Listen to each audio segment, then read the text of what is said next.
बीड जिल्ह्यातील आमदार सुरेश धस यांच्या मुलाच्या गाडीचा अपघात झाला आणि दुर्दैवाने यामध्ये एक जणांचा मृत्यू झालेला आहे। नेमकं हे सगळं प्रकरण काय होतं, कधी हा अपघात झाला आणि यामध्ये एकाचा मृत्यू झालेला आहे, मात्र तुमच्या राजकीय वजन वापरून खरं तर मुलाला सोडलं अशी देखील एक चर्चा सुरू झालेली आहे। हे पहा, असं वजन बिजन वापरण्याची त्याची काही गरज नाही।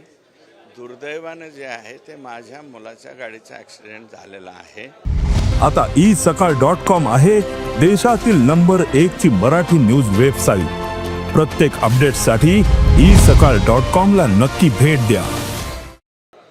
आणि ॲक्सिडेंट झाल्याच्या नंतर रीतसर पोलिसांनी त्याचं ब्लड सॅम्पल वगैरे घेतलेलं आहे आणि जो मुलगा दुर्दैवानं नितीन शेळके म्हणून जो आहे तो तरुण मुलगा आहे, 34-35 वर्ष वयाचा, त्याला दवाखान्यात हलवण्याचं सुद्धा काम जे आहे ते माझ्या मुलांनी, मुलाच्या ड्रायव्हरनी आणि त्या मुलाचा जो चुलत भाऊ आहे नितीनचा यांनी तातडीनं तिकडं नेलेलं आहे। पण दुर्दैवानं तो त्या ठिकाणी मृत्यू पावला आणि त्याच्या बाबतीमध्ये साधा फोनसुद्धा मी कुठं केलेला नाही। मी फक्त एवढंच सांगितलं, रीतसर जी कारवाई होईल ते करा।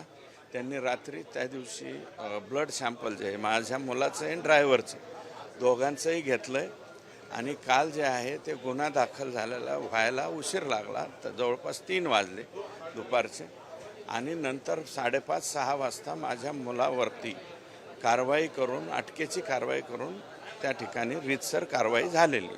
मात्र कुठेतरी गाडी वेगवान होती त्यामुळे हा अपघात झाला असं देखील बोललं जातं। नेमकं काय होतं? ही गाडी जी आहे ती ग्लॉस्टर कंपनीची गाडी आहे। तिला GPS पण आहे, त्याच्यामुळं त्याचं स्पीडसुद्धा तपासता येतं। ते पण मी माझ्या मुलाला विचारलं, तो म्हणला 70च्या स्पीडनी त्यावेळेस गाडी होती, म्हणजे अति स्पीड वगैरे तसलं काहीही त्याच्यामध्ये नाही। जाणीवपूर्वक आरोप केले जातात असं म्हणायचं का? आता कोणी काय बोलावं याला मी काहीच म्हणू शकत नाही, परंतु हा जो ॲक्सिडेंट आहे तो दुर्दैवी त्या ठिकाणी घडलेला आहे, अचानकपणे घडलेला आहे। काही संबंध नाही, काय नाही। आणि गपकन मुलगा जे आहे तो आडवा आल्याच्या नंतर साधी ब्रेक लावायला सुद्धा त्या ठिकाणी चान्स मिळालेला नाही। ज्या पद्धतीने गेल्या काही महिन्यांपासून म्हणजे तुम्ही वेगवेगळ्या गोष्टींमध्ये चर्चेत आहात, त्यामुळे हे पुन्हा एकदा तुमच्यावर आरोप होत आहेत ह्या सगळा धागा धरून? अजिबात नाही, मला वाटत नाही कोणी याच्यामध्ये जाणीवपूर्वक पॉलिटिक्स वगैरे काही करेल। आणि मी सुद्धा साधा फोनही तिथल्या SP किंवा तत्सम कुठल्या अधिकाऱ्यांना केलेला नाही।